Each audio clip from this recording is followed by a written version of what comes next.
All right. Kim Strassel, one of the best political columnists anywhere, is going to join us now. She's been with the Journal close to 30 years now, and most of that time on the editorial board. Since 2005, she's been doing her weekly column, Potomac Watch, and she's been a regular on shows like Face the Nation and Meet the Press and lived to tell about it.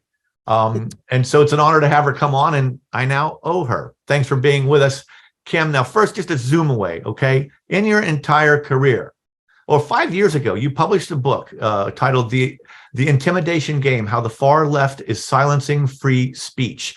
Cut to today, did you ever imagine would go this far and be this sweeping? No, not at all. And by the way, that book laid out a lot of things that I thought were very scary at the time, from IRS targeting that was going on to this John Doe case in Wisconsin to acts of intimidation against people because of their political views.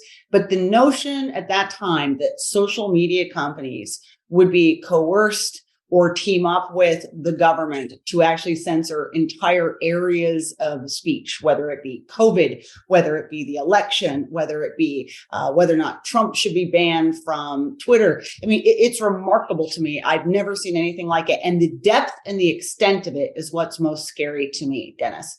It was so many agencies. At first, I thought just the FBI. Then we see the CIA is in there, and then the State Department and the Defense Department and dozens of state police agencies and dozens of state elections offices and NGOs and the Democratic National Committee and the Biden administration and congressmen, but also the Trump administration as well, right?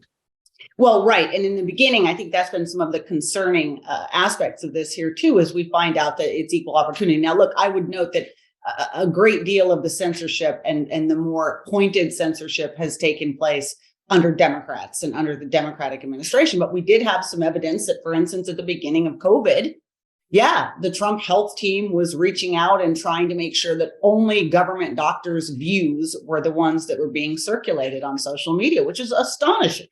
It is, and it is a direct prior restraint on free speech. I mean, they had government agents in there had Twitter censor even tweets that were merely quoting publicly available CDC data on vaccines and cases. I mean, it's rather extraordinary. Yeah. And also, let's just be really clear, like up until now, and one of the reasons that people have ignored all of these Twitter file stories is their argument has been, well, there's not really any proof that government was coercing anyone at Twitter or making them do anything. And this was a company that was just voluntarily making these decisions, working voluntarily with government. Well, we just had a piece in the op-ed pages of the Wall Street Journal of some litigation, of some evidence that came out in litigation of the Biden director of digital media, this guy named Rob Flaherty, basically just outright telling Facebook, get with the program or you're going to have a real problem. And by the way, this is a government that has the ability to regulate, to tax, to fine, to penalize. And essentially, I mean, yes, they were threatening them. Do what we tell you to do. And this had to do with the realm of health information. They, in particular, wanted a number of doctors who were arguing that natural immunity might mean that you don't need a vaccine. That was not the government view at the time, and they wanted it taken down. And indeed succeeded in having it taken down. That's in right. fact, one part I read, Twitter Files 11 and 12, one time, one agency finally, among the dozens of all these agencies in there, pushing for censorship and even pushing to promote accounts that they liked so that they're manipulating opinion. But this one agency, GEC, Global Engagement Center of the State Department, goes in there with a list of 5,500 accounts that they think are sympathetic to the Chinese government and they're ruining COVID-19 information or something.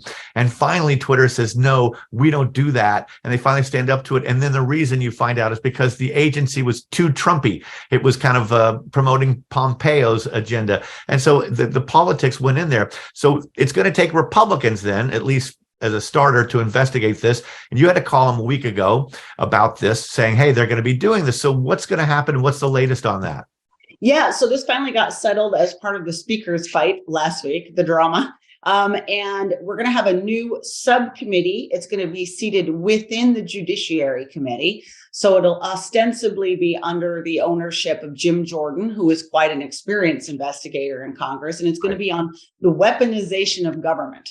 And this is going to be a huge aspect of it, is looking at the degree to which government agencies were working with social media companies to censor Americans, or to feed their own form of information or disinformation. I mean, but it's also going to look at things like the Trump-Russia collusion hoax and how all that got there. It's going to look at the Hunter Biden laptop story, and questions of whether or not the FBI was also working with social media there to deep six that story in the run up to the election, engaging in politics. I mean, that'll be the broad theme, is government agencies essentially incorrectly and inappropriately engaging in politics or leveraging their ability to use private companies to impinge on American freedoms. Right. Well, when government comes and requests a business to do something, you've got to wonder whether a request is ever really a request, given the power they have over every business in terms of regulation, especially over the largest businesses and the big tech platforms that they were going after. Now, do you think, though, that this Republican majority in the House doing this investigation, are they serious about this, or is this just looking for fodder to use against the Democrats in the 2024 elections? Will we see real reform come out of this?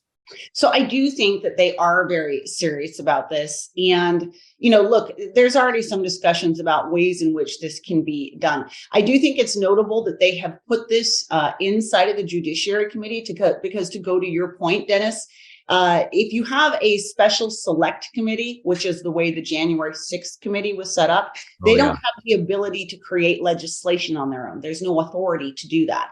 So they can come up with recommendations and then send it to other committees of jurisdiction. But when you have it within the Judiciary Committee, they did that purposely because they hope to act on whatever they find. Now, why is it Judiciary and not this House Permanent Select Committee on Intelligence that I believe is chaired by none other than Adam Schiff? It's not chaired by Adam Schiff anymore. That's wonderful. And in fact, it sounds as though Adam Schiff is not even going to get his seat on the Intelligence Committee. McCarthy's going to bar him from sitting there. I think this makes more sense, again, because if you think about it, the things that they're going to be looking at are government abuses of American civil liberties.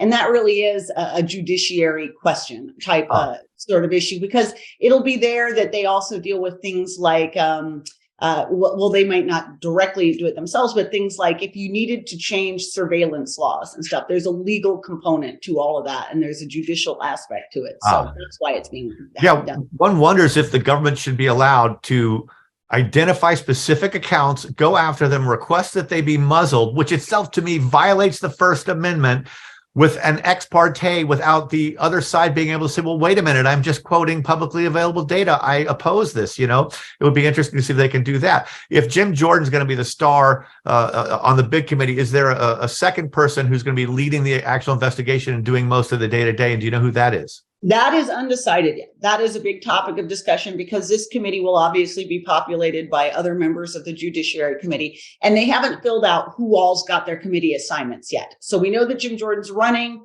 the Judiciary Committee, but we don't know who else the Republicans are going to be or the Democrats are going to be, because they'll have some seats on this committee too. Well, as a matter of fact, I wish that this, instead of being a Republican crusade, could be somewhat bipartisan. I wish that is it Ro Cannon? Is that his name? Ro Khanna. The yes. One you guys did a really nice interview with him on the op-ed pages, I believe on Weekend or something, because I read you guys every day. Let me tell you, some folks, if you'll read even just 3 articles from the 3 pages of the op-ed pages of the Journal, you will be smarter and you will be able to defeat your friends in debates at cocktail parties. So, but one wonders, is there a way to get some Democrats involved in this so that it's more bipartisan? Well, we ought to have more guys like Ro Khanna. And you know, one of the things I loved about Ro Khanna is he pushed back against Twitter in the wake of their decision to on the Donald Trump ban. And he said, look, you know, this is a big decision and you guys really need to think hard about this. And one of the points that he has made, and I agree with this, is one of the stunning questions about Twitter and Facebook and all these guys is not just how easily they agreed to have the government tell them what to do, but that they had not spent seemingly any conceivable time with a team of lawyers coming up with a concrete notion of free speech and how they would handle that on their platforms. I mean, we live in a country that has the greatest jurisprudence, 200 plus years of some of the smartest people in the world talking about free speech and where the lines are. And this didn't even seem to be a discussion inside of Twitter or Facebook. And instead they just DHS, tell us what you want us to do. Yeah, they were so supplicant and so submissive and so wanting to get along. And one wonders that if instead had been the Trump administration really clamping down on everything the way the Democrats were doing in Twitter, would they have then stood up and turned it into a bigger public issue? Because, when I was a reporter, I was dying for prior restraint from government, okay? I was dying to get on and write about it and then crusade about it and bring attention to myself. And these tech guys instead just rolled right over. I know. Yeah. And that's why, look, you would think, and I would hope that there would be some bipartisan buy-in to your question, because look, if a Biden administration can do it to Twitter, a future Trump administration or a future Republican administration could do it to Democrats. And, because then they're the ones that are going to hold the levers of power in Washington and the threats of retribution. And so you'd think that Democrats would think about that. You think that Democrats, who at least historically had a big issue with government surveillance and government censorship, would care about this. So I'd like to keep my fingers crossed. But on this, the sad thing is that a lot of these civil libertarian groups no longer care about this stuff. They're too involved in politics. I mean, where's the ACLU? Yes. The ACLU, which once defended neo-Nazis' right to march in Skokie, Illinois, and which today would be happy to throw away the key. It's a sad thing to say. I was talking to a veteran tech guy who's done some work with the CIA, and he says, my gosh, the more you read about the Twitter files, where you can read about it rarely, and people, please check out my columns on truthdow.news and Newsmax. He says this looks so much like a classic CIA psyops operation. And he says, and it looks as if when you look, I believe I read somewhere 80 ex-intelligence agency employees inside Twitter. What the hell? Why was that ever a good idea? What do you think about this idea that it looks as if the CIA has been in there using it as a major tool for years without our knowledge? Yeah, the CIA, by the way, just to elaborate on your point too, the notion that the general counsel, former FBI general counsel, Jim Baker, was over at Twitter making a bunch of these decisions. And so, and having all those contacts and links, that's probably and involved in which documents got shown to the reporters who are doing the Twitter file. He was clearly censoring it from the start. In fact, I think they're still shadow banning. I'm certain, because I only get 2 or 3 retweets out of my 8,000 followers, which is just a tragedy. No, well, and by the way, everyone listening, you must go read all Dennis's writings on this, because he's covered this more than pretty much all the newspapers put together. So that has been really important. But no, the CIA aspect of this is very terrifying. Okay, just think about this, like step back for a second. Imagine that we found out that like major branches of the intelligence agencies and the FBI were having weekly meetings with the Washington Post or the New York Times or the Wall Street Journal, and influencing what they wrote and how they wrote it and how things were covered. I mean, people would be shocked, rightly shocked, and, perhaps never read those newspapers again, because you know what that sounds like? It sounds like Pravda. Okay. It's like, this is what authoritarian governments do with their media outlets, right? So how was it any different that they were working? I mean, I understand there are some differences, newspapers, et cetera, and that's not exactly what social media is. But to the extent that social media is also using it to tweet around articles from different outlets, how does this not equal a kind of similar level of scary government involvement? And then you enter the CIA in there too, and then it's like it.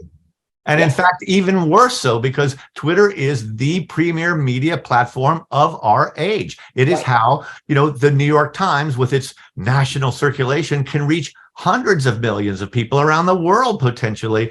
And that is why government intelligence agencies have gone after it. And one wonders, imagine if we'd never learned about this at all Thank goodness for Elon Musk, an adopted American hero. Kim Strassel, this is a great place to break it. I hope you can come back on and update us. And I hope those Republicans will stick to this. This is a great conversation, and I thank you so much. Have a glorious day. Kim Strassel, Wall Street Journal. Thanks, Dennis. Well, that was a fascinating conversation with Kim Strassel, the Wall Street Journal. And now we turn from Twitter files to the markets. And there's a rally going on in futures options. And who better to talk to about it than a guy with 35 years experience, a regular on CNBC for years. Jim Iuorio is here, and he's up next. Hey, it's James Lilacs here, one of the co-hosts of the Ricochet flagship podcast. This week, Peter Robinson and Stephen Hayward, who's sitting in for Rob Long, we're going to be talking to Annie McCarthy about Russiagate and GarageGate and all the other stuff. And what can we do about the FBI, really? I think this was a coordinated strategy, and we now know this from the Twitter files in a hard document way. The FBI went into these social media companies and leaned on them and basically said, we're the FBI. We can make a big problem for you if we find you swinging around Russian disinformation. And, we're very fearful that the same thing that happened in 2016 could happen in 2020. And wink, wink, we know what happened in 2016 is the Russians interfered with our elections. Ricochet. Join the conversation.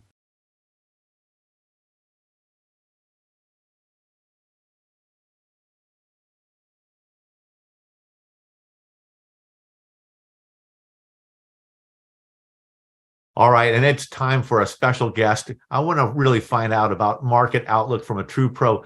Jim Iuorio is a sage veteran trader, something like 35 years. He's with TJM Institutional Services. You remember this guy from CNBC. He'd be talking from the pits of the Chicago Board of Trade. And just the other day in the Wall Street Journal on the front page, big story on how options trading, a flurry of options trading, is very hot this year as people try to catch up to all of this volatility and the plunging stock prices. So, Jim, thank you for being with us.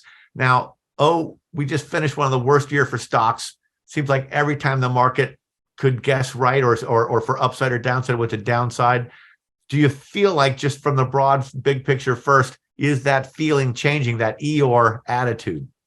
Well, there's no question in my mind it's changing. Remember that when you look at 2022, part of the Fed's game plan was to destroy demand through higher rates and through destroying actual wealth. I mean, their plan was to knock the froth out of the stock market, to knock the $3 trillion cryptocurrency market. That was really what they wanted to do. And it's hard for people to get their head. What's that? Mission accomplished. Yeah, right. Yeah, absolutely. Mission accomplished. So yeah, that's what they wanted to do. So now they're in a bit of a gray area here where they realize that all the rate hikes that they've instituted since March, there's a lag effect to feeling their full effect. And we all know that. So the question is that we're just beginning to feel it now. So I think the Fed can talk tough about going forward and raising rates, but I do think that they're getting a little scared to continue with their foot, the pedal to the metal. And the market believes that too. I'm not just giving my opinion. The fact that the yield curve is inverted and the fact that the Fed funds curve is pricing in eases this year. But anyway, I'm ranting already, and you've just had me on your show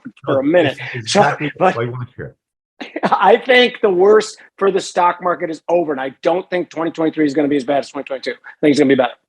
There's the clincher right there, ladies and gentlemen. Jim Iuorio says, I think the worst for the stock market is over. And, we had a guest on here just a week ago, Ed Butowski, who also feeling kind of bullish. In fact, he thinks clarity happens by March 6th, he's decided. Well, now you are the host of this podcast, The Futures. The Futures Edge, it's called. It's a weekly podcast, usually macroeconomic, but sometimes we slip into different guests too. Like next week, we're having Dr. Robert Malone. You're familiar with him, the inventor of the mRNA vaccine. And I mean, we'll rope that into markets somehow, but we know we're pushing the envelope a little bit, but it's pretty fun. Okay. And I think there's more popular interest in options and futures trading than ever before. I think that's potentially risky because, you guys can lose or make an awful lot of money in a matter of microseconds. How is this kind of improving attitude on stocks that you're seeing and hoping for? How is it helping or hurting the options market, and what's going on there in options? So what you point out is really interesting, and options are a very, very powerful tool. And you said you can, lose quite a bit of money, and of course you can. But every stump speech I give about options is that they are like the power tool that's hanging in your shed. If you know how to use them correctly, mitigate risk, you can build a garage a lot faster. If you don't know how to use them, somebody's going to lose a hand. And that's what options are. So hopefully just people learn to use them before you go out and do it. Now, that being said, I think the proliferation of options, particularly in the retail market, has changed things quite a bit. Like, I think people now represent longs and shorts in options where they never used to. So when we look at things like corrections, we always wanted to see this, absolute capitulation at the end of a correction or a bear market. I'm not sure. And again, I'm not putting out a huge theory here, but I think it might be clouded a little bit by people who put trades on, go long, and then also have put protection. And God forbid, I know most retail traders probably don't hedge themselves as well as they should, but there probably are some that do. And the fact that people have a lot of options on and represent with call spreads or have puts to cover longs, maybe that takes the most panicky part of a down move out of the stock market. Does that make sense, Dennis? Yeah, and it could actually help quell some of the volatility, because the downside won't be as much because they're actually kind of hedged in some way. The journal story mentioned this glut of put options. Now, a put option is the right to sell a stock. So if a stock's trading at 20, but you have a piece of paper that says I can sell it to a buyer at 30, that piece of paper then trades and it's worth far more money than even the rise in the stock price. Mm-hmm. But they say that there's this flurry where, because stocks have surprised to the upside so early this year, they've got a lot of options that are in the money, put options. I've got the right, or is it the other way around? Anyway, my idea is this glut of put options that are in the money, they're really profitable right now. Is it going to make the prices go up or down in response once I start to take profit on those put options? So what we're talking about is what we call a gamma squeeze. And when you hear these option traders talk about that, it's just a fancy way of saying something that's a very simple concept. So let's take away the puts, let's say the calls first, because the market has rallied. So a lot of people had sold calls, and they do this to represent a short position or to hedge a long position. But let's just say the ones that have sold calls to represent a short position. Now, all of a sudden, the market starts out. This is the level of their calls. It goes through it, and you start losing more and more money. Now, the only thing you can do then is start buying the underlying to hedge your short call position. A gamma squeeze is the same as like a short squeeze in futures and in markets, but it's just throwing in the extra layer of options. So then the market gets pushed higher based on however many short calls people are. Does that make sense? Yes, it does. But now apply it to this glut of puts. So the puts part of it, there's not a gamma squeeze of puts. So like if people were long these puts and all of a sudden the market goes through them to the downside, they keep making more and more money the time it goes. When they go to cover those puts, it puts a floor on the market, and they haven't yet. So the only thing that could be a gamma squeeze is if the people are short tons of puts and the market comes back through those and long side. Now all of a sudden they have to sell the market to satisfy that position. But if you're short a bunch of puts and you didn't want to get long at that spot to begin with, then to hell with you. You're supposed to lose all your money. A fool and his money are soon to part. And it's just a dumb maneuver. And call me. I'll tell you how to do it a little bit better. All right, so I just went down into those weeds. Let me kind of pull back up and just let's look at the Fed, because I remember in 08, 09, I'm on CNBC every day as an anchor, and it's one of the first times in my financial career I've actually been truly afraid for the markets. It felt really scary, and we've just had our worst year since then, and it never felt that scary as it did way back then. So this is just a Fed. This is just a matter of the Fed. But isn't it true that the Fed cannot keep raising? Where do you think rates top out? I feel like they have to turn around, because one reason is government debt. Our government debt is now costing us over $1 trillion a year because of the higher interest rates. That's up from $350 billion a year. And yet the Fed can't bankrupt the government. If they were to go to 10% like they did in the 80s, we'd be bankrupted as a government. So isn't that a natural limit on Fed rate hikes, Jim Iuorio? Of course it is. It's a natural limit, because you can't, then it would just be this awful situation if the federal government had to keep borrowing more and more money to service their debt, because God forbid they'd ever stop spending and borrowing less. That's never going to happen. So of course, Right. It's primarily the government debt that needs to be rolled. But think about it, in all kinds of other places throughout different levels of the economy, also debt needs to be rolled from, short-term debt needs to be rolled from those low rates that we had Right. 9 months ago into the higher rates now. That's right. When I said before about the being a long time before you start feeling the effects. So yes, the Fed has probably hiked too much already. Do I think they're going to go I another agree. 25 basis points at the February meeting? Absolutely, they're going to do Yes. that. They have to keep talking tough right up until the point they But only capitulate. Then they 25. will. And 25, 25 basis points will be down from 50, which was down from 4 rate hikes of 75 basis points, 3/4 of a full percentage point in a row. I mean, how they can hope for a soft landing when they knee jerk so suddenly and so reacted. Now, there's a second factor I feel like that's also tamping down Fed rates and why the market already is betting that rates are going to come down rather than continue to rise ad nauseum. And that is because I think the Fed is a political animal. I think it wants Biden reelected. No U.S. president, I think I'm right on this, has ever been reelected in a recession year. So they have to get the rate hikes out of the way and pause and then start to ease in time for it to help the recession in the election year of 2024, to help the economy. First of all, how dare you suggesting the Fed is political, except for the fact, perhaps, that the 2 times that Jerome Powell pivoted to hawkish was essentially the day after his appointment was confirmed. That whatever 2 different levels of appointment he had, it was literally the next day or week where he flipped into hawkish. So to suggest that they're political animals, of course they are. And I don't even think this is necessarily even a big bash anymore. Everybody protects their job. That's why the Fed doesn't work, because there are so many more things, so many more inputs to these people than there should be. And that's why they swing like this wild pendulum that goes back and forth. And do I think they'll take their foot off the gas to try to help get a president elected? I think that is perfectly reasonable to assume that. So absolutely. And anyone who points at us and says that's ridiculous, I don't think they even understand basic psychology. Of course it's a possibility. Yes, because the Fed is just a bunch of human beings, okay? And they want to be liked and loved too out there. Yep. Right. Yes, they do. We're heading around Jim Iuorio for the last lap here. So a couple of things just in terms of segments, if you have any thoughts, and if not, fine. But first of all, interesting, last year, growth stocks sucked wind, and value stocks, which are usually slower growth and kind of boring, they gained vastly more than growth stocks. What happens to that balance this year, you figure? Does it go back to the way it was? Well, that depends. So the growth stocks in the NASDAQ, I think, in the second half of the year, if rates really start to head lower, could do very, very well.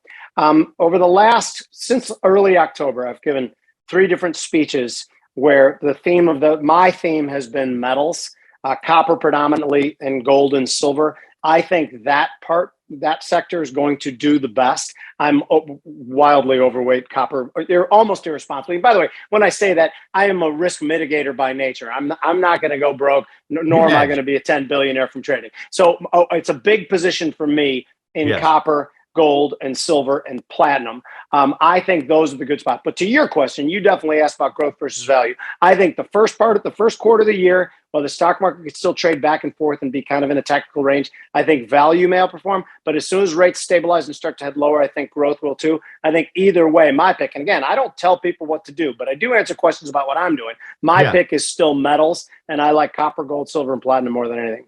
Okay.